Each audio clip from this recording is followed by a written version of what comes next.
There's a thin line between people coming to me for free therapy and just having a heart-to-heart. If you study psychology for as many years as I have, naturally you start to analyze things and actually start to pick up on patterns. And you're like, oh, okay, childhood trauma right there. Or, this is a unhealthy coping mechanism or avoidance. Females feel very deeply for the most part. And then a lot of times the man will be like, how do I fix this? You don't need to have a specific reason to go to therapy. It's all like self-discovery. What's your therapy pet peeve? Not taking feedback, just going, not giving me a chance to speak. Yeah, do I do that? No, I don't do that. Okay. Wait, what? How's the drive in? It was stressful. Yeah? I don't like coming to Toronto. Me either, I'm not gonna lie. When my mom woke up this morning and she was like, there's a pride parade today. And I'm like, hey, you know what pride is? And she's like, yeah, it's on TV and shit. I'm like, what does pride mean? She's like, I'm like, oh, I know. I'm asking if you know. And she's like, yeah, they kiss each other, like the other genders. I'm like, goodness. mom was close to damn 71. I'm like, guys, it's pretty damn good for her. Then I went online and checked like what streets were closed, and I'm like, Was it here? yeah. It's What time? So it started yesterday and it runs until the following week. And so like they started closed some roads down yesterday, and today they closed down like 2 more roads. I'm glad you didn't tell me that before. Oh, I probably should have. No, I would have been like, I'm not coming. Oh, thank God, because I actually told everybody else. Okay, good. I forgot because I thought you guys were already gonna come here for your own. Like I think you mentioned. I had to set my mind up to come here. Oh, wow. Because I get anxiety coming to Toronto. Yeah, I get anxiety just seeing people. To be honest, like I get to Toronto, I'm like, bruh. I have this thought that comes to my mind. I'm like, yo, what the do you do all day? Like, how are you out and about? It's like 1 p.m. on a Friday sometimes. I'm like, in my head, I'm like, you have a job? How the do people are just always walking around in Toronto? I know. I don't get it. I think being around too many people makes me feel very overwhelmed, like overstimulated. Yeah. A lot of people believe that I'm an extrovert, which is true. I am an extrovert, but I'm also like, you need to chill out. yeah, I'm the alone. Like, yeah. After the whole wedding's about to finish like tomorrow, but I don't want to see nobody. I am messaging nobody. I am replying to texts and shit. Leave me alone. Even if you know I'm at home, I'm gonna. No, I'm not coming. That's self-care. Yeah, that's self-care. Why don't we get things started? And we'll jump into the swing of things. But before we get started, why don't you quickly go introduce yourself for the folks who are watching right now, who you are as a person, what you currently do, and all that jazz, and you can flex on them and stuff. This is So real quick, I'm Supriya. I'm a therapist. I finished my master's recently, and so I just started. I work in business, and so I actually have different job roles right now, kind of as an RSW, as a therapist, my own practice. Yeah, just in the mental health field. So to summarize, you're a therapist then. I'm not gonna lie. So my mom's right, like she be wilding and shit sometimes. And I feel like I need to like talk to somebody other than Chatgpt, because Chatgpt and me, we like. It's pretty helpful. Yeah, it's pretty good. Yeah, I mean, like I wouldn't say it can substitute for therapy, but it is pretty helpful. Hey man, I'm not gonna lie. If I had this like 3 years ago, shit, I'd be so productive. It'd be crazy. Yeah, because it really gets you to start reflecting on things. Yeah, no, I wouldn't. It's crazy because like as you get older, that becomes more of a forefront of like how you feel. For example, like I think I've been asking a lot of friends recently. Like I used to get blackout drunk all the time with drunk, right? It was just normal. I didn't give a what happened over the night or what I said. What you guys get in an argument about it. The next day you see each other, like it's like a thing in the past, right? Yeah. As you become older, though, like personally for me, I can't say for most folks, but like ask some of the guys as well. And apparently it's a thing. Like you overthink the night before when you wake up in the morning. I'm like, what the hell? So I Googled it. So I had this whole in-depth conversation with ChatGPT. I'm like, what the hell is it? And apparently it's your cortisol levels when the following morning it spikes. Yeah. You start to spiral even more. You worry so much. Yeah, right? I'm saying this is why I don't like getting blackout. This makes perfect sense. Yeah. And so I think the best part about ChatGPT is you're able to talk and like let out everything that you're really going through and get some understanding about it without feeling judged. Yeah. Not telling someone who's gonna judge you. Unless you had my phone and shit. It's that. If I'm about to kill somebody. If someone goes to see my ChatGPT conversations, I'm gonna have to catch a body. No, I feel you. You know what I'm saying? Like, there's some dark things in there. You know what I mean? Diary, basically. It's dark. No, there's I have therapy 1, therapy 2, and therapy 3. Different for different reasons. Like all different. One's for work, one's personal, one's for like Yeah. At least you're doing your reflection, right? Yeah. Your self-awareness, your reflection. That's important. I don't think that's come with more maturity though. Yeah. I don't think when I was younger, that's the whole point. When I used to get black, I'd give a shit. But now I'm like, was I mean to that person last night? Yeah. Did I say something mean? Then you'll overthink like a certain small interaction, and I'll be like, damn, that was kind of mean. And then I'll see him in person, I'm like, yo, my bad. I'm like, for what? He's like, yo, oh, like, oh my god. Yeah. So what do you do with it then? Like, let's say you go on ChatGPT and you find out all that stuff. What do you then do with I just it makes me feel I feel humanized. Okay. So once I get to like I vent and say my frustrations and I get that opinion back without judgment, that's the most important part. But it also gives me perspective and it humanizes my feelings. Yeah. Instead of me feeling like I'm some sort of like terrible human being, I'm a piece of shit. He's like, nah, like you're just like everybody else. Everybody goes through the same problems. You're just feeling it through. It's fine. And it tells me like things to do to like go do a workout. Like you're so busy. Yeah. And the moment I started doing that, I feel like I forget all about it. Yeah. If it really bothers you, like they'd message you. And I'm like, you're right. If I really piss someone off, Yeah. they'd tell me, like, yo, you really pissed me off. Well, some. Not all. I'm sorry? Not all people. Yeah. What? There's avoidance too. Yeah, that's true. That's also true. Okay, but you can feel the energy though. Yeah, like if you see someone avoid you, but I definitely up. Yeah. Yeah. But cool. You being a therapist, I got some fire questions in your eye because like, all right, so I'm gonna treat this as my own therapy. I'm just kidding. How do your friends hit you with? I'm sorry, let me rephrase that. How often do your friends hit you with, yo, I need a therapist? Can I talk to you? That's a loaded question because it can be, there's a thin line between people coming to me for free therapy and just having a heart to heart. So I love having heart to hearts with my close people, like my family, my friends. But then there have been some people who have kind of indirectly just used me as a therapist. Let me vent and let you get some guidance on here and whatnot. And so you have to really pick up on that. So how do you navigate that? You really pay attention to, is this all we talk about? Is it just, this person's hitting me up to just ask me like, oh, yo, I'm going through this right now. And like, what should I do and stuff? Is that the common pattern going on? Or is there more to the friendship? So I really had to realize like, who's really there for me as well. What's a valuable relationship and who needs to probably go to therapy? Yeah, no. So you actually need, but I need you to pay for your actual therapy. Therapy is very different. Like yes, our conversation should be therapeutic, but you need an objective therapist who doesn't know your personal life and only knows what you bring to the session. That's a very big difference. And so I can't really be a therapist to my friends. Yeah, that's true too. But I get your, because I think it would be much harder for me to have or to see your perspective if I wasn't in therapy myself. Yeah. I went to therapy starting this year. And I was just like, there's like stuff happened and like I needed to go. And I'm not gonna lie, like it's great. Like I love it. Like it's like, like I get to shoot the shit. I get to be me. I know when I first started doing therapy, like I'm like, I put on this business persona, how I normally am at work and stuff. Like, I'm very reserved. I don't swear. I don't swear at work at all. I don't even say shit. I'm very reserved. And then, after like 6 sessions, I'm like swearing and shit. I'm like, oh, that bitch. And she's like, looking at me. She's like, that's right, Chris.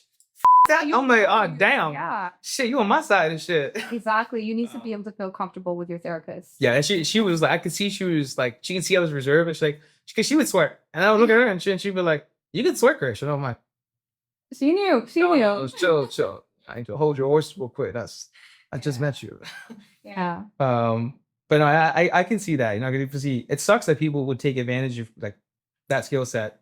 But then again, would it change if it was a different profession though? I guess if they're only using you to talk to you. If they're only, if someone comes to me sometimes says, I'm going through something in my life, Supriya, and I just need some guidance. Yeah. I got you. Let's talk about it. Let's have tea. Let's talk. But if it's a constant thing, like can I holler at you, but you don't hear from me? Like no, please don't. Yeah, that's fair. That's fair. Because I'm like, I got accounting present, but do my taxes real quick. What are you saying? Yeah.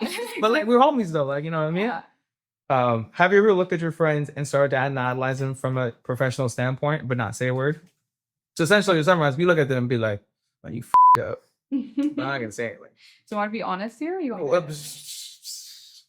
I'm not burning bridges over here. Well, if you study psychology for as many years as I have, naturally you start to analyze things. Naturally, you start to pick up on patterns, and you're like, "Oh, okay, childhood trauma right there," or this is a unhealthy coping mechanism or avoidance. So yeah, it does happen, but I try my best not to let that come into my relationships because that's bad tough. Yeah, it's not, but I've gotten better at it. I've definitely gotten better at it.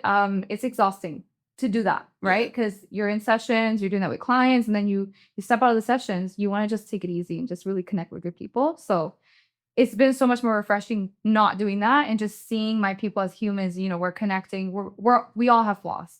We all have our challenges, and they don't need to be hearing that from me. Yeah. If they want to, I'll tell them, but otherwise, like, just want to keep it. Yeah. No, I think your perspective is definitely the healthiest way of going. With the reason, like, I'll give another perspective or another scenario. Like a doctor, right? If I know my boy, and I can see signs of like this on a dark path. Like he's probably not going to see 70. Like as a doctor, I can probably see this very visibly if this is what's happening. Do I tell him like, hey, yo? It's tricky. It's like like if you were my friend, and you were a doctor, and you saw something very alarming, and you told me, I'd appreciate that. But if you're constantly saying, your diet's like this, or you need to be doing that, I'll be like, get the hell. I didn't ask for it. Yeah, I don't need a mom and shit. Let me be. Yeah, let me breathe and shit. If I want to just drink all day for one day, let me just drink all day for one day. Yeah. So I don't want to be that type of person in people's lives. Yeah, and I definitely, think that people, like I'm not a great, like I don't know. You've studied psychology at a level that I've taken a course on it, elective in university. Like, I know very minimal about it, but I do know consumer behavior because I studied marketing. That's what we do, and it's a lot. It has a lot to do with psychology. Yeah. And when I look at certain people, I don't seem like I have a great understanding of character, but I can read energy. In my opinion, I get a good feel of energy from people, and so like I'm not I'm not a therapist. I can't analyze them on a scientific level, but I look at somebody like that is a dickhead. I can feel it. Yeah. It feels it's vibrations, right? And I think I listen to dickhead. Plus even body language, even the most simplest keys tell you a lot about someone. Damn. How they respond to, a certain situation, their facial expression. Now I'm sitting here like, you judging me right now? No. Are you like looking low key like, this guy's squinting and shit? I'm just nervous. He's putting his hands in his mouth and shit, you know what I'm saying? No, just screwing with you there. Because, like, I'm not gonna lie. Like, would you actually? I did have a joke here. I actually wanted to say, if you knew one of your friends was on the verge of becoming a serial killer, what would you do? Like, there's really signs, right? What would you do? All right, there's certain things I haven't really thought about because I don't really know what I would do, right? Yeah. Like, what would the guy? Well, personally, I'd be like, damn, dude, you should probably stop. We gotta talk about this needs to be an intervention. Yeah, it's an intervention at that point. Let's break this down. What's really going on? Are you sure you want to do this, dude? Nah, not really. See, right? Yeah. Let's go get a beer, dude. That's intense. Was there a moment where you knew where you're meant to work in mental health, or did it just come over time? I have a very, very interesting story of my education. I will say a lot of detours and going this way and another way, and then I always had it in the back of my mind. I wanted to be a veterinarian first. Oh shit. Yeah, I did go up in a vet clinic and realized that's not for me because I'm too emotionally attached to animals. Extremely, I can't take it. But I knew I wanted to be in some kind of caring field, somewhere I can nurture. I'm a very empathetic person, highly empathetic, and I needed to learn how to use my empathy. Otherwise, it was tearing me apart, taking in other people's emotions. So I finally found my way to where I wanted to go, and I took a psychology program. Loved it. Learning about human behavior, why we are the way we are, what patterns we have, where it comes from, the different type of theories and whatnot, psychodynamic, cognitive behavioral therapy. I'm like, wow, this is really cool. It makes sense. And when you see things in your life like trauma or like, abusive behavior and things like that, you start to analyze it more. Like, why is this person the way that they are? Well, how does this go back to their childhood? What are they thinking inside? How are they protecting themselves? So I really, really got passionate about it. And so I just went towards a program, took on another program. It was like rehab services and whatnot. And then I found my way to psychotherapy. Damn. Yeah. I definitely do feel you on the empathy part. Yeah. That's a tough one. It is very It's very tough. Yeah, because you feel so much, but it can break you down because you want to help others, but you have to realize that they have to be willing to help themselves. Yeah. As you said, it's like I remember my mom, like as you said, how you are a very empathetic person. I just had a vision of my mom. Like she's like, we'll be driving and stuff. Yeah. And she'll see someone else in an accident. No. Right? Yeah. She starts crying. Yeah. She's like, what about that person? That's someone's daughter, that's someone's mom, that's someone's brother, someone's dad. And she starts crying. I'm like, what do you want me to do? You want me to go over there? Like, I'm not like, what do you want me to do? She just needs to feel it. Yeah, she's like, I get that. I can relate to what you're saying because Yeah. I'm like, what do you want me to do, man? No, You just want to solve it. I'm like, what? I don't. She just cried. I'm like, bro, Yeah, it's bro, I ain't going over there. But I ain't no touching no dead body. Like, you tripping? And she's like, no, but like, that's someone's, someone's son, someone's daughter, someone's father, someone's mother. And so I get definitely it's hard. Like, and she just sees that. So I can imagine how you feel when you there is a connection with an animal and you're leaving. It's there. Damn, that's tough. And you know what you just said kind of reminds me of a lot of times I see this with clients or just in people. Um, Females feel very deeply for the most part. And then a lot of times the man will be like, how do I fix this? I want to solve this. Like, what's the solution? Yeah, I think that way it did. You just need to let the female feel it. Yeah. Let her feel it out. It's the dukes though. Like, it's like that's like more of a very like, let's problem solve this. yeah, I have to fix this immediately. Yeah. I need to figure it out. And obviously I knew there was no answer. I was just like, yeah. what do you want me to do? And she's just like, nothing. And I'm like, it's sick. So I wasn't gonna do anything. Yeah. So yeah, I guess it came over time, but was it like a certain course in particular you would say that like sparked that curiosity? I know you said you took psych and I kind of like honestly, yeah. So I was listening to others tell me what I should do with my education when I was finishing high school, which led me to taking a year or 2 years off because I was like, I'm not sure about this, not sure about that. With the program that I went into initially, there was an elective. It was an intro to psych course. And I was like, wow. When that was where I really learned about psychology, the different branches. I'm like, this is amazing. And I think in high school too, I did like an anthropology, sociology, psychology course. I was like, I love this. This is really, really interesting to me. Like, I would love reading about this stuff. And I don't like to read things like study wise. I don't like to study and stuff, but I was me either. yeah. Like, just so to be clear. I have to really be passionate about it. No, I still wouldn't do it. Oh wow. That bro, I hate studying, dude. I'm telling you, I hate study. I did school for my mom. I hate it. I'm on the dropout in grade like second year. I'm done. I'm done. I'm done. I hate school. Never liked school. Yeah, and that would have been me if I didn't change to psychology, right? And when I went to psychology, I was like, this is amazing. This is me. And so yeah, I just knew. Ask you, yeah, kudos to you for like I definitely didn't have that. I'm just like school. We're not all the same. You have different talents, different gifts, right? I don't know, but what do you think you do? I'm working on it. I'm working on it. All right, some more sessions in therapy, you'll figure it out. Yeah, I have a session this week actually. Oh, perfect. What's something I feel like I think that there's a lot of misconceptions with therapy. I think, right, and especially for men in particular, because I feel like, correct me if I'm wrong, I think women are more open to therapy as opposed to men. But I feel like men are like, yo, I don't need therapy and shit. I'm macho libre. I don't need no damn therapy. Emotions, yeah, don't your real emotions. Stop being a bitch. Now you move on, right? And that's like a go-to line most you'd say, right? And so, do you think is there something that you wish people knew more about therapy than they do now? Yeah, and it's honestly not just men, but our culture, like collectivistic cultures. They didn't really focus on emotional well-being growing up and like all our ancestors and whatnot. So this is a new topic and it's still something like I had to grow up and really advocate for in my families because why are we talking about emotions? You have to go to school, you have to go to work and just follow your responsibilities. So when it comes to then talking about your emotions and challenges coming up in your life with a therapist, it feels weird. Like we don't talk about these things and also, especially because it's private, right? It's very vulnerable too, right? Very being vulnerable takes courage. Yeah, exactly. It really does. But that's how you really connect with someone too and with yourself. So I think the one thing I wish people would know about therapy is it's not just about, diagnoses like, oh, if you have severe depression, you go to therapy, or if you have BPD, you go to therapy. It can be the day-to-day things. Like, you're struggling with your relationships. You want to have healthier relationships. You want to be able to express your emotions better. You want to be able to communicate better. You have goals that you want to achieve. You can go to therapy for all these different things. Trauma from your past, working through unhealthy patterns that you learned growing up and you want to, build healthier patterns.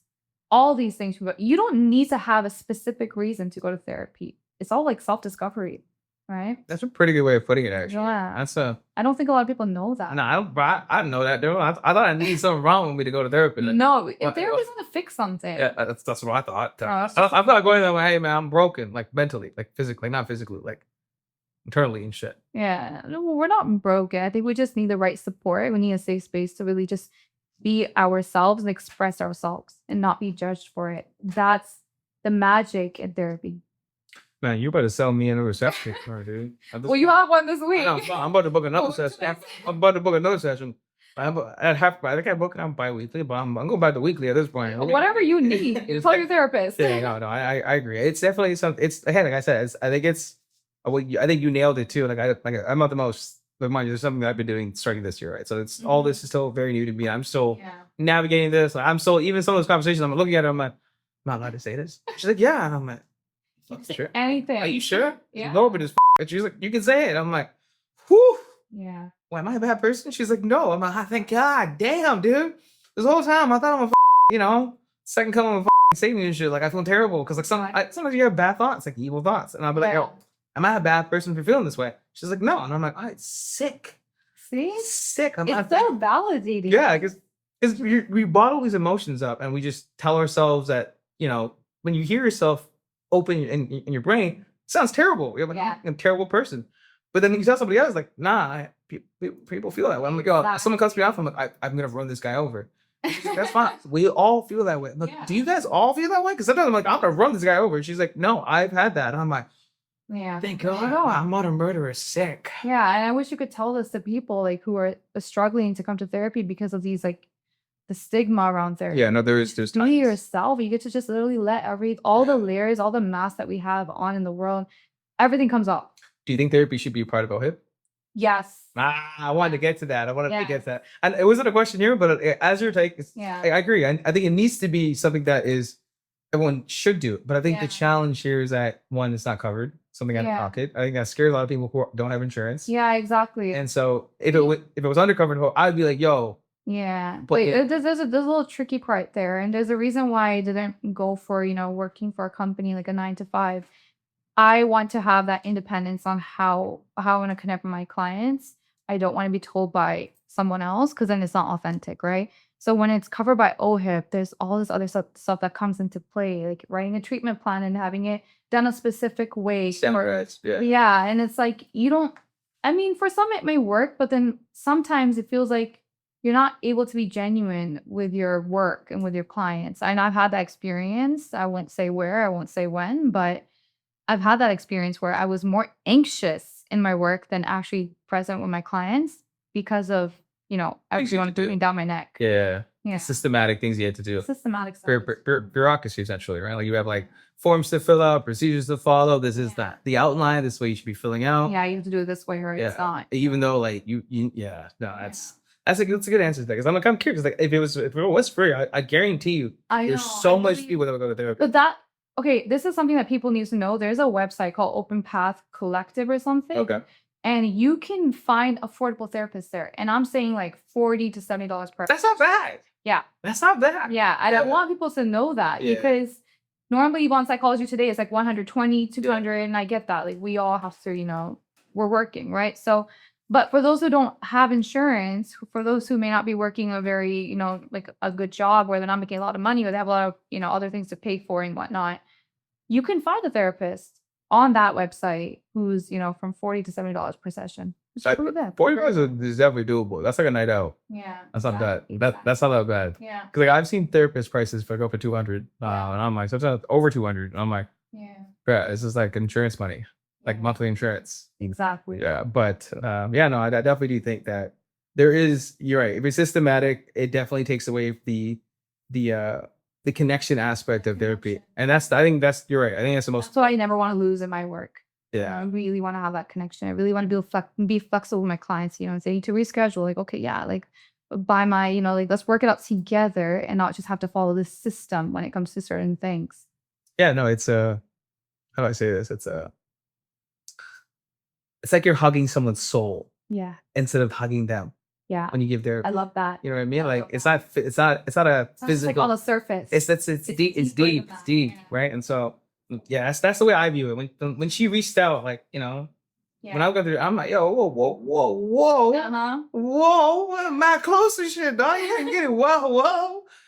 But after you get over that, that stigma of like, keeping yourself vulnerable, opening yourself to be vulnerable, like. And honestly, hats off to you for sticking through it because a lot of people, when they start off for the first time, it gets very uncomfortable. It's like super you bad. said. I was so tired. I'd Yeah. be so tired after Oh sessions. my god, what is this? Like, I Yeah. go opening up to like somebody I just Yeah. met and whatnot, right? Some people back off, they disappear because they just can't take it.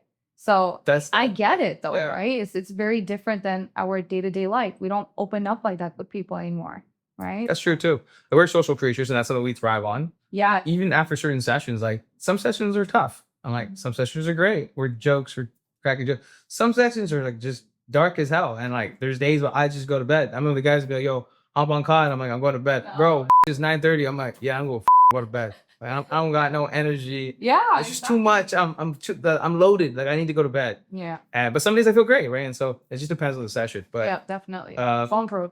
I definitely do have some funny ones here, actually. What's something that most people do that's low key toxic? All right. Just the lead. You obviously understand the mind more on a science level. So, like, what's something they do, but they don't know that this is toxic? I'm gonna say something. Yeah. And I don't know if you do it. Yeah. No, Maybe it might be an attack to you, but I don't want it to be an attack. That's fine. Self-deprecating humor. So making fun of yourself. I'm legendary for that. I am legendary. I'm legendary. Yeah. I make fun of myself. I make fun of other people. Yeah. I make fun of everything around me. It's I do it. Yeah, and the reason I say it's low-key toxic is because what we say, we then tend to internalize subconsciously. So I would say I'm a gangster.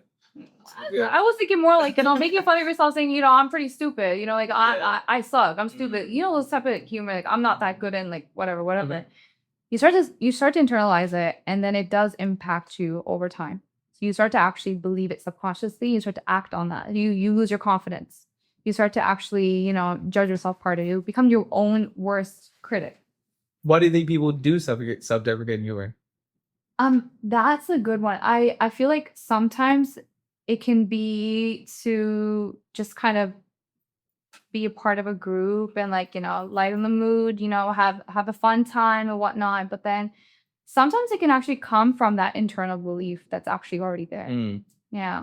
Damn, I gotta stop doing that. Why do you do it, actually? I just do it to beat you before I get roasted on it, but I'm gonna just beat you to the punch. Yeah. Like, if I lead your punching, no impact. Nah, man, I took away your weapons. I'm scared. I get you. No, I definitely agree with you, because I when I was the manager of client services, like my last year, I remember some things a few years ago. I remember someone always being like, and I would coach him and stuff, like things he needs to do, things he needs to work on. And he'd be like, "Oh, I'm so sorry, I'm so stupid." And I mean, I'm like, "Bruh, I'm your manager, bro. You can't just call yourself stupid." Like, yeah. no, if you're legitimately stupid, I bet you. We find something out. Well, you're not stupid. I need you to stop saying that. And he did get better on it. So I do agree. It's something that I'm aware of as well. Yeah. I don't do it as often. I did it more, you're right, to lighten the mood more. Yeah. But I also like in the morning to counter that. I say in the mirror, I'm number one.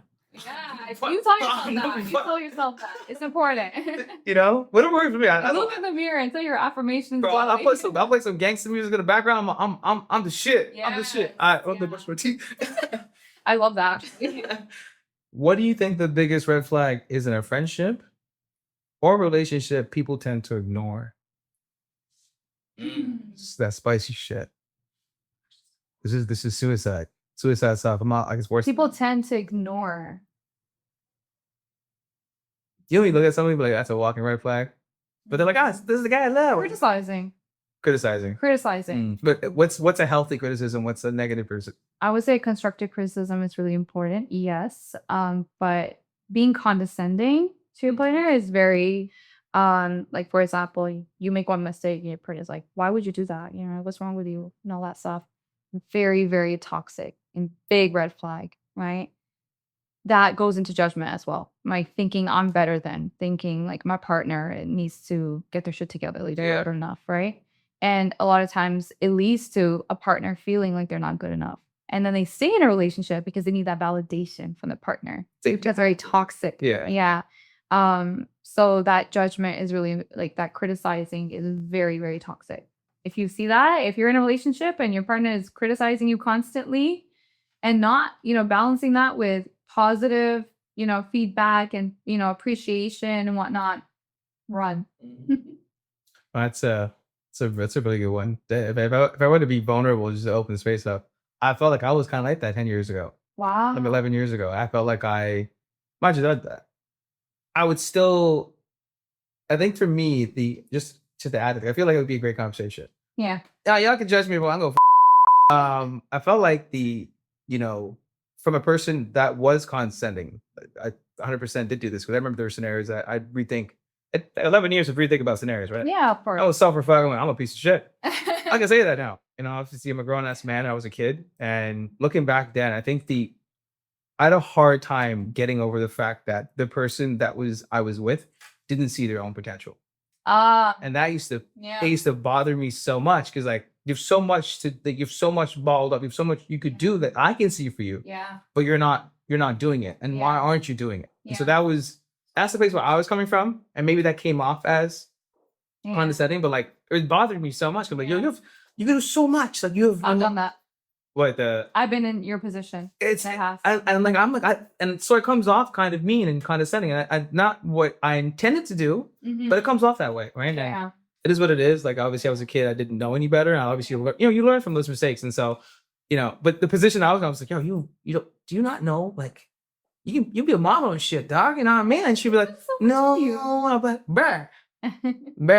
Yeah, but that's really important because you may see that potential, but we don't have the right over someone else's books, right? Like what they want to do with their life is up to them. Same thing I had to understand in my life, being a therapist, wanting to be a therapist, wanting to help people in my life, personal relationships to better their life. I can't do that. I can share with them, like, I think, you should work on this, or, you have this potential, but that's it. The rest is on them. I can't push them. Like that's their life. Yeah, that's where I up. Yeah. I definitely. We all. I was like, yo, go start running, bro. What you doing? You know what I'm saying? You can do so much. You can take over the world. It makes me feel humanized because like I got over it, but like it was definitely a thought of like, is this, where was I coming from? Like where was the intention come? Yeah, good. Yeah, it was just I should just like, all right, man. Since you don't care, I don't give a shit either, bro. Good luck. Yeah, literally. That's really good. That's a really good red flag, actually. Yeah. I'm not the record at all. I'm not a walking red flag, even though I'm in red right now. I'm not. All right. Don't worry, he's on his reflection. He's learned. He's self-aware now. Y'all want resume and shit? I got references. I'm just kidding. Therapist being number one. The second one, it's still blank. We're getting there. Oh no. What's your perspective on the whole therapy seat trend online? Is this like where people are self-diagnosed or whatnot? Yeah. Super unhealthy. Super unhealthy. Super unhealthy. So ChatGPT is pretty good. I don't know. ChatGPT. Okay, here's the thing. ChatGPT is great. Okay. But you can sway ChatGPT whichever way. Yes, you can. I tell him to be more strict with me. Yeah. I'm like, yo, give me the business. Yeah. No, don't be soft. I need you to call me a and then tell me I'm stupid like real quick. Like, yeah. I'm not stuck. I'm not stuck there. Do that. If you say, tell me I'm stupid, it'll tell you you're stupid. If you say, tell me I'm a great person, it will convince you that it's a great person. That's where it's a little bit risky. Yeah, you're right. But with social media, with so much conversation about disorders, for example, or things like patterns that lead to like different disorders and whatnot, people are starting to now self-diagnose and misdiagnose, and it's not healthy because any little uncomfortable situation and it's like, oh my god, my anxiety is over the roof, oh I have BPD, and all that stuff. It's not healthy. It's avoidance. We have to face discomfort in our life to grow. That's healthy. Like we're gonna feel shitty some days, we're gonna feel very emotional some days, but that doesn't mean you have depression, right? There are people who are actually suffering out there with very severe challenges, and they need that extra support, whether it's medication or something else. And so I feel like social media needs to chill a bit when it comes to talking about myself. I've heard all of my episodes that mention social media, the damage it's done to everybody. I don't think it's good. Like I know that there's money being made and there's millionaires that have never been millionaires before because of social media, but I'm on social media right now. I get. Well, let's try to make it better. Yeah, like I get the issue is. It's just crazy because like there's so many people who are becoming role models right online. Everyone's following these people, following what their workouts are, what they're eating, where they're going, where they're flying to. It's like their whole like lifestyles on a postcard, and these people are copying it. And so social media has just created this giant dark. It's an illusion. Yeah, it's an illusion. It's you only see the parts that people want to show you on social media. Oh my god, it's like gambling. You want, but yo, I want like 5K. Yo. Yeah, how much you lose? Well, how much you lose though? Yeah. How much you lose? How many times you go to the casino? You know what I mean? I was saying shit. Like, yo, you want oh my yeah. They want to tell you they're winning. 100%, because that's what makes them feel good, right? Exactly. And so social media is 100% about what no one goes on there and be like, yo, I got my ass kicked, yo. Yeah. Yeah. Who was that dude that's like a 1v30 guy? Ooh, wait. I'm sure that's shit they do it everywhere. Yeah, I don't go on social media that much. No, I just say he just comes up my like it's just unwillingly just goes back. Looking as much as possible. I'm like, bro, how are you? Yeah, everywhere he goes, he just he does the same answer. I'm like, you can probably just a bit. Now that you said it, my phone's gonna pick up on I it. guarantee, you can see Sam, you go 30 if you hear it, just know it wasn't my fault. Oh, it is your fault. One thing that I think a lot of people struggle with, and I personally, I struggle with it a lot. You know, I've had highs, I've had lows, I've had great phases in my life, but one thing that I've always found myself hard just even trying to come to terms with it is taking my own advice. Mm. I'll give you like sick ass like relationship advice. I'm like, yo, you gotta do this, you gotta do that, boom, bam, boom. Yeah. Tell me to do it, but whoa. But what about this? I ain't doing shit. I ain't doing diddly. I ain't doing shit. I ain't doing none of that shit. Yeah. Well, how do you feel about it? Do you feel like why is it so tough for you to take your own advice? There's a lot to it, and I think it's really easy to be logical when we're looking at someone else's situation and be like, okay, look, you gotta do this, you gotta do that, and this is the real deal. When it comes to us, there's our emotions that cloud everything. We're like, oh, but I feel this way and I feel that way. All right, I'll do it later. Like, I don't want to do this right now. Like, whatever the case, right? So when it comes to someone else, we're like, this is what's right. We know because we're not as emotionally invested. When it comes to ourselves, we are so clouded by those emotions. That's a very good answer. Yeah. How would you say, as someone, obviously, how do you clear that fog, that emotion? When it comes to myself, Yeah, following my advice, honestly, I have to be held accountable by some people in my life too sometimes. Like, I really, I love constructive feedback. I love it when family, friends say, hey, look, you need to like work on this. Obviously in a nice way, not like in a harsh way. People just like, yo, yeah. listen to me. You suck. You're like, bruh, chill, man. Chill. I'm very like, you have to really go back and forth between your logic and your emotions. You can't avoid either of them. You have to process your emotions and then check in with yourself with logic. Sure, we start doing this, yo. I'm not gonna lie, yo. I get great advice. I get great relationship advice. Like, take your girl on your first day. If you go on a first day, call her an Uber, get her an Uber back. Yeah. Get a rose on the side. I'll take some notes and shit. You know what I'm saying? I'm gonna do a good workout. I get free advice. But like when it comes to like my own personal, like, of course, why don't you go on dates? I'm like, wow. I hate that. Easier said than done. Yeah, that too. It's bad hard. It's like I have a conversation with somebody and it's like I'm pulling teeth. Exactly. I'm like, bro, why is it so hard to talk with somebody? It takes like it takes more energy to read a message and not respond than saying something that's remotely even on topic. Exactly. They'll be like, hey, how was your day? It was good. You'd be like, sick. Like, what are you supposed to do? What the fuck am I gonna say to that? But that's because of like the way our generations have gone down at this point. Like, there's a lot of surface level connections now, surface level conversations that small talk is such a common thing. Like, oh yeah, how are you? How's the day? Like, it's amazing. All right, cool. What are you supposed to do with that? That's true. You're not really connected with the person, right? So it's really hard to then connect with people on a deeper level. You don't find that everywhere anymore. You don't.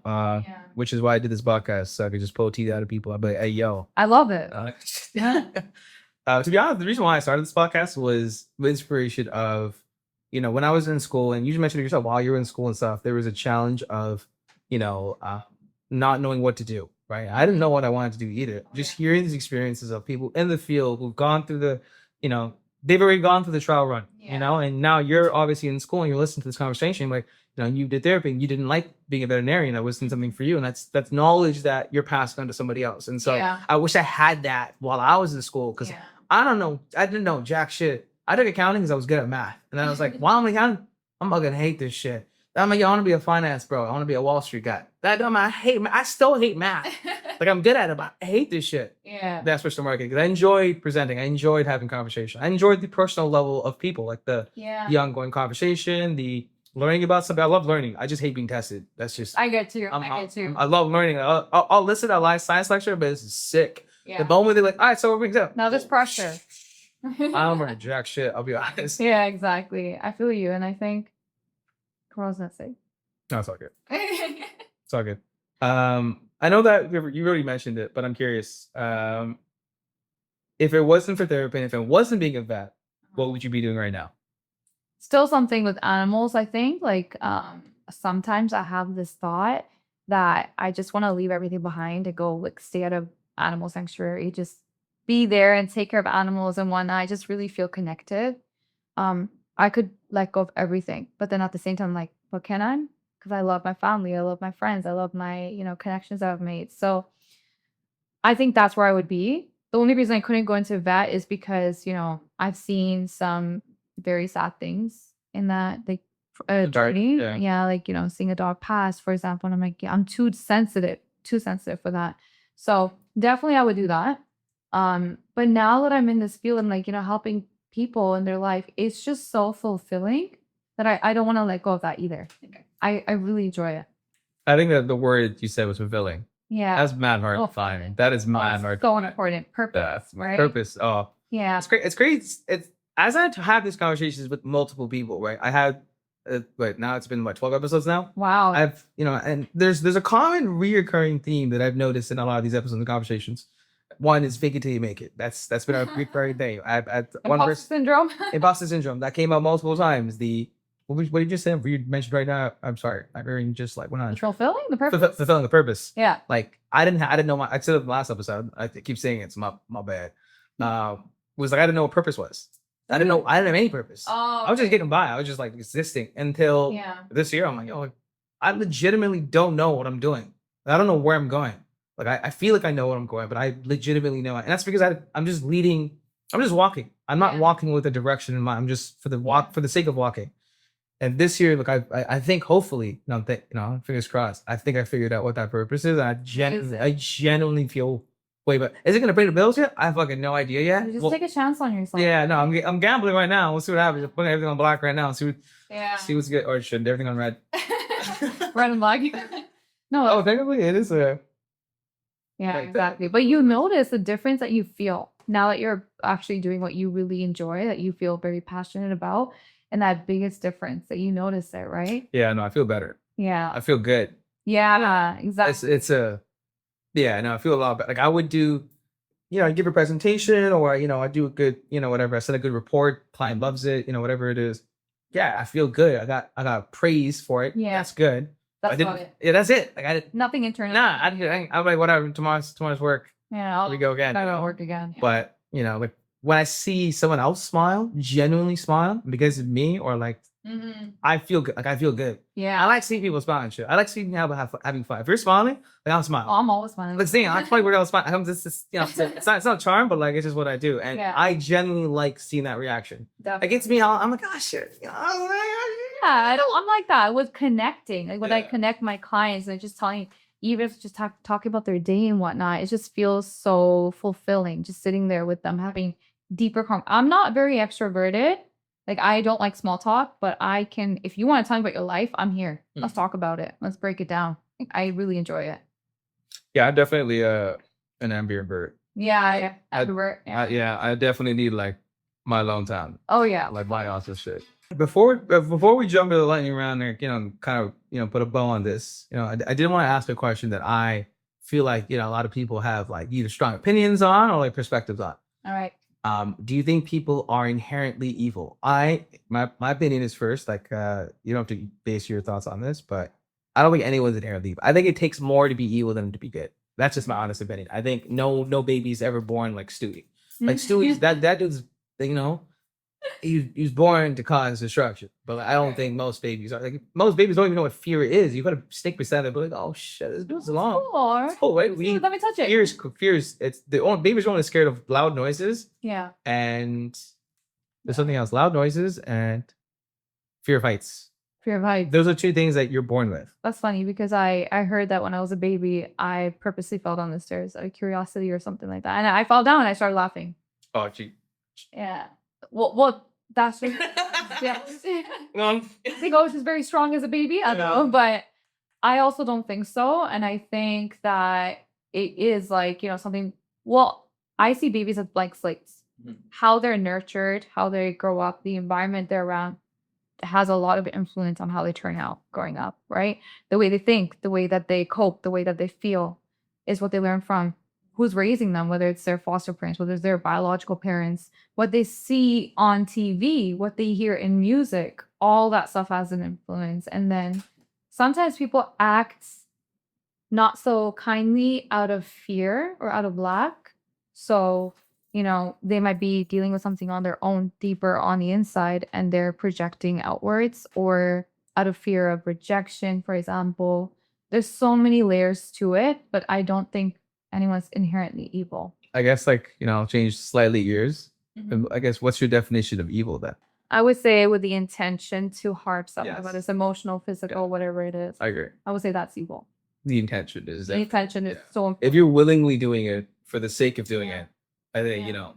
my screws loose. But Exactly. that's a different conversation. Yeah, well, that's one that needs an hour on its own to talk about. Yeah, no, I've off camera. We're just talking about true crime and stuff. I love true crime. And I Yeah. love learning about what happened. What is that gray space in that Yeah. person's timeline that they went to the end product? What caused them to go? Because I don't know any baby's born evil. I've said it before. Yeah. What was that gray? And I love hearing about it. What was those? And if you really explore someone's life, right? Oh, it makes it very clear. Yeah, and that's kind of like psychodynamic theory, going into the past, the childhood, the upbringing, and all the different things that led them to who they are today.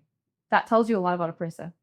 Yeah, no, I could. I didn't know it before until I went to therapy, and I'm like, oh shit. Yeah. Oh, I could see. So that's why I am the way I am. Oh shit, that's why I'm a pothead. And damn, this makes sense now. This makes perfect sense. She's like, yeah. I think it was she just spoke about window of tolerance. Window of tolerance. Yes. And she's like, your window of tolerance is probably maxed out. My shit is double maxed out. What do you mean? Yeah. I don't want to hear anybody. I just want to be high as shit and be like, wow, what do you need from me? I hear you. Yeah, I get you. What's your therapy pet peeve? I'm already off of this shit. I'll give you an example, like clients showing up late. Not taking feedback, just going, I'll give him a chance to speak. Okay. Damn, do I do that? No, I don't do that. No. One mental health buzzword that needs to chill out. What? What mental health buzzword needs to chill out? Depression? Yeah, I want to say narcissism. Oh, narcissism. Yeah, because I feel like so many. yeah, everyone just says it for fun now. I'm like, Well, do you know what I mean? It's like, nah. But narcissism is usually saying someone else is narcissistic. Yeah. But imagine someone saying, I'm depressed. That's how. Right? Oh, I can't do that. I'm depressed. I can't go to shit. work. I'm depressed. Dang, you open up a whole can of worms right I now. can't get out of bed. I'm depressed. Yeah, you're throwing me on my game. Okay. Do you secretly analyze your friends when they vent?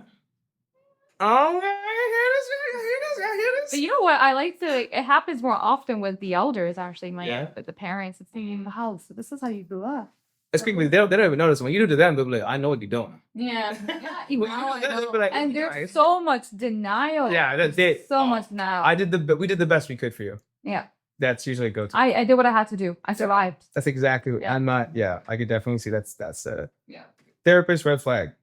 Crocs in session, no tissues, or saying mood unironically. Wait, so you said there was Crocs in session No tissues, or or saying mood unironically. no tissues? No tissues. You need the tissues. Okay. Yeah. Which character from which show needs the therapy the most? You need to slow down. I can't catch up. Yeah, no, that's the whole point. It's letting around, right? So Oh yeah, that's true. it's supposed to be as fast as Well, possible. say your words clearly. Okay, cool. Which character from a show needs therapy the most? Frick, I don't watch that many shows. Oh my god. I would say all characters. That's not an answer, bro. That's not. It's a cop out.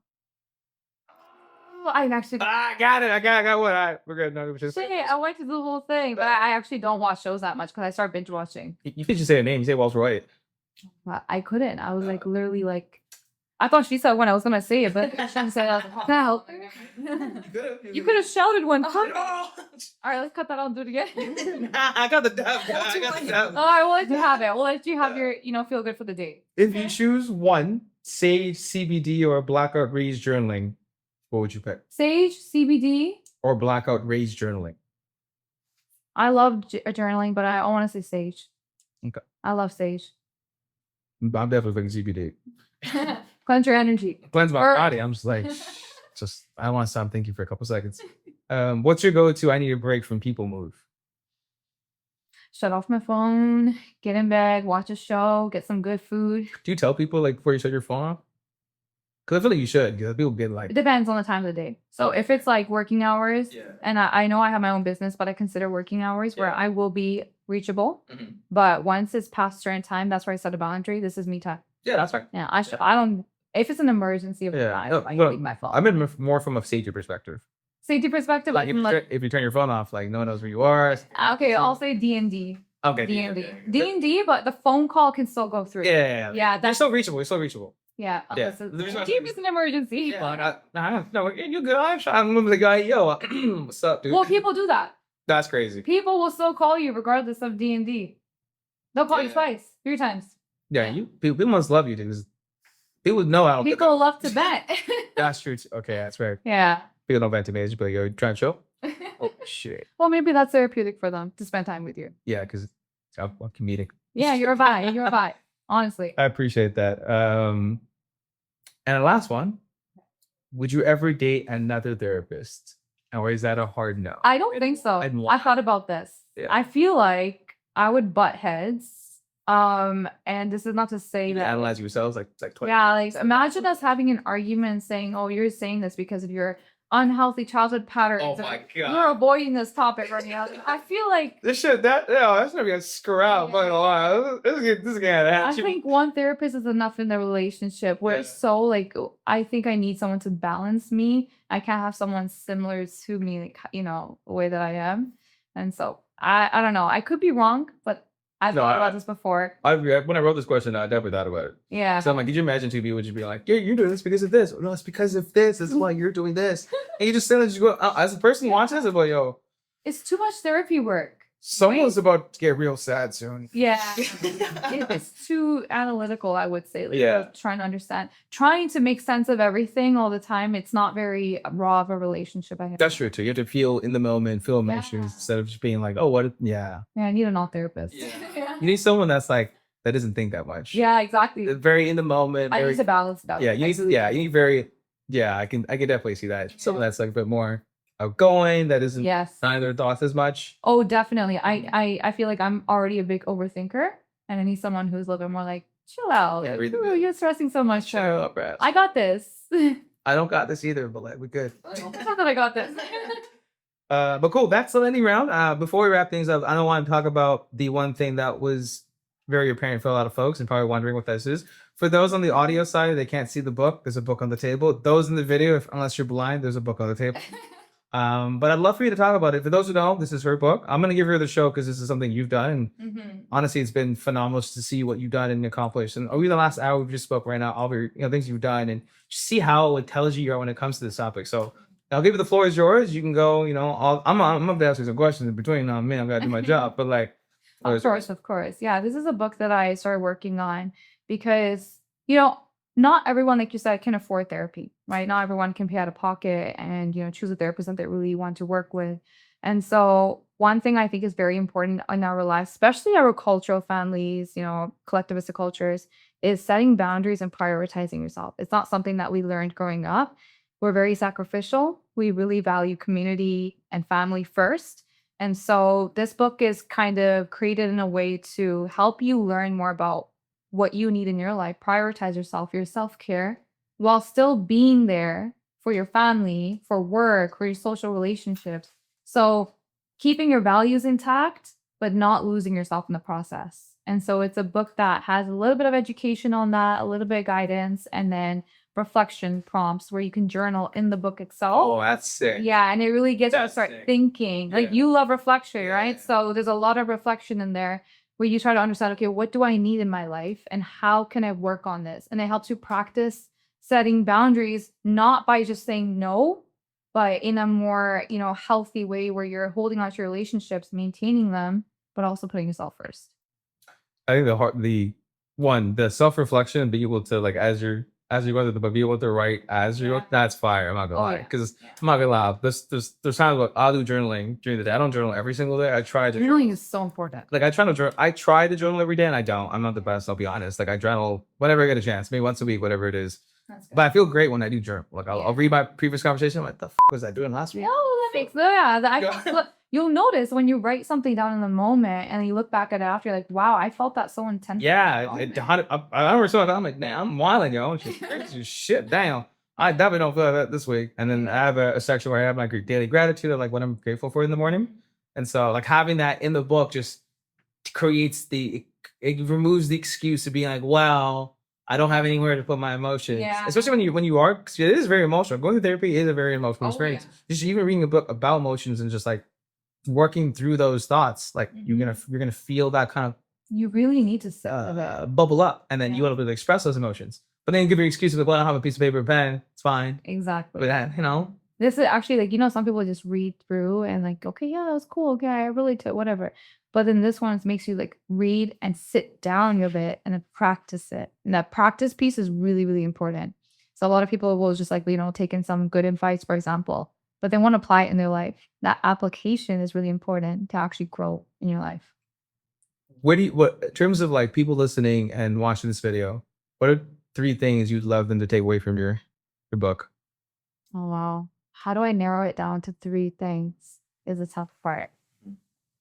I think the number one thing is really listen to what you need. And I think it's something that I had to learn growing up because we grow up in a way where we feel guilty for wanting certain things or needing certain things, but really, really listen to what you need and pay attention to that because you can go around your entire life and you will not feel fulfilled unless you follow your path. Second thing, what would you think? I think boundaries. Boundaries. Oh, Yeah. yeah. Oh, yeah. Boundaries are really, really important. I think in order to live a healthy balance in your life and be there for yourself and for the people that you love, the thing is, if you don't set those boundaries, you can't actually be there for the people that you love because you're doing it forcefully and you're not actually happy about it, right? Yeah. When you put yourself first and you take care of yourself and you're there for your family and your loved ones, you're doing it with a more genuine heart. The greatest form of love is self-love. Self-love is so Yeah, important. it's something a lot of people struggle with because it's like, how do I give myself that love? Yeah. Even most relationships, even now, people are like, oh, if you can't love yourself, I can love somebody else. 1000%. It's like it's Yeah. black and white. You can't if you don't like yourself. Yeah. How are you gonna like? You don't even like yourself. How are you gonna genuinely like some another human being? Yeah, and then you'll project, and your whole life will be dependent on the people who come into your life and tell you about yourself. Like you will be so easily manipulated by 100%. Yeah. You'll be like their mirror, Yeah. and whatever they feel is what you're gonna feel too. Instead of like, So one of my biggest advices for people who come out of a relationship is now date yourself. Be there for yourself. I've been doing that. Oh, yeah. It's amazing, isn't it? Yeah, it's been Yeah. it's been a very long time. So Yeah. So know what you want, like get to know yourself. That boundary piece is very important. And third is if you need therapy, go to therapy. Who cares what other people say? If you're not gonna go to therapy, just get into some kind of self-reflection. Be self-aware and self-reflect. And that tells you so much about yourself and then you learn so much that you need to go through. yeah, I'm not beginning with session. Yeah, this is you got me thinking over here. So where can we get the book? Amazon. So it's called Boundaries Made Simple. It's on Amazon. It's available in paperback form. And it's also available in Kindle version. So if you want to just go on Kindle and open it up on there, you can do that too. Well, folks, I'm pretty sure all the facts have been laid out. So like, go do her a favor. She's obviously amazing at her job. We just had a whole hour conversation about like mental health. And I'm honestly like, it's very easy to lose track of like this conversation or even just like, a lot of people don't know about it, right? And I think especially in the South Asian community, it's something that no one talks about. Yeah. It's always like, stop being a Oh, yeah. and just, obviously having this conversation, having these tools in front of us to be able to eliminate that desperado. Is it desperado the word for it? Yeah, this is what I said. Yeah. Diaspora? Just check Don't down. All right, but by limiting that sort of thought, Yeah. I will say, even like being a therapist myself, coming from a South Asian culture, I get pushed back all the time. for sure. I get, times that I sit with myself, I'm like, am I like, because I get people telling me different things. People from our culture, like, what is your work really? Like, they judge you. Yeah, 100%. Right? But I what do know. you do? I'm like, right. What do you do? Yeah. Put labels and shit. You too. Exactly. No, but that's the thing, right? Judgment and whatnot. But I know the meaningful work I'm doing with clients. I know how much it's helped people. I know how much I've grown in my life doing the self-reflection, going to therapy myself, right? So the people who are going to judge, whatever. Like, I mean, I wish you've come to therapy and better your life too, and find out who you really are, aside from all the things that you're trying to be to please other people, right? But damn it, each their own. Most people never gonna cross that bridge. Yeah, it is what it is. I did have two things that I wanted to sort of talk about. I wanted you to answer. I didn't do this for the last 4 episodes, last 3 episodes, so I apologize. All right, I was off my game and shit today. But there's two things I wanted to ask. One, it's more so it's something I want to do for every episode. So hopefully, I gotta put a reminder here somewhere to be. I'll check for him. All right. I'll put it in my notes. One is, what's the best advice you've ever received? That's one. Two is, what's the best advice you'd give to somebody else who wants to follow in your footsteps? And or advice you give to me. Best advice I give to somebody joining my field is make sure you're doing it from your heart and not just, I think what happens is if, like, for example, someone's starting a business in this work, there is obviously that concern for money, am I going to be able to make a living? There's a lot of therapists out there, but we each bring something very important to the table. We all bring a gift, something special, something unique. So make sure you're following your heart. Make sure you're truly being authentic and genuine with the people that you're working with. You'll find your people. You'll definitely, there's so many people out there, and there's going to be certain clients that come to you and say, I really feel connected to you. And there's going to be some who don't, and they're going to walk away, and that's okay. They need a better therapist that suits them, right? So I think that would be the advice I want to give. Yeah, that's pretty good advice. Yeah. My advice to people is don't do drugs. Yeah. Bad. No, I'm kidding. Do drugs, bro. Good luck. Yeah. Do what you need to do. Yeah, bro. I ain't your mom or your dad, bro. Do you, bro? Whatever that might look like. If that includes drugs, then good for you.